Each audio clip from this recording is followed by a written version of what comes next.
हमारे हिमाचल का वो शक्तिशाली राजा जिसने कांगड़ा में बैठकर बाण चलाए और सैकड़ों मील दूर चीन राजघराने के 3 किलों को नस्तेनाबूद कर दिया। रावण के साथ भी थी हिमाचल के इस राजा की दोस्ती। इसलिए एकोज ऑफ देवभूमि हिमाचल में आज बात कांगड़ा के उसी महान राजा बाणवट की करेंगे जो श्री राम और रावण के समकालीन माने जाते थे। और वो सिर्फ योद्धा नहीं थे बल्कि विज्ञान, धर्म और अध्यात्म में अग्रणी एक ऐसे सम्राट थे जिनके पास था इच्छा भेदी बाण, यानी जिस लक्ष्य की सिर्फ कल्पना की जाए बाण सीधा वहीं जाकर लगे। एक बार चीन के राजा ने उसकी ताकत जांचने के लिए कई सारे गुप्तचर भेजे। गुप्तचर बोले, हमारे राजा के 3 विशाल दुर्ग हैं 3 दिशाओं में। राजा मुस्कुराया और बोला, मेरी चिंता छोड़ो, अपनी सुरक्षा की बात करो।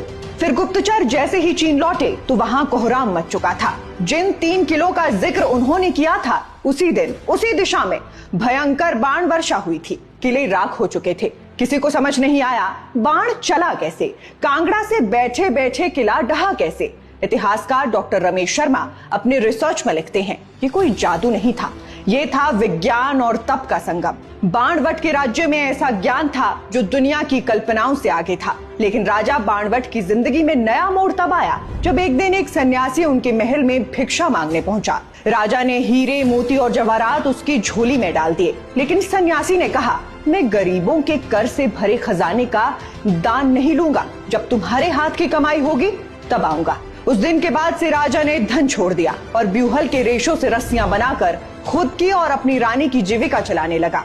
वहीं से उनका नाम पड़ा बाणवट, यानी रस्सियां बटने वाला राजा।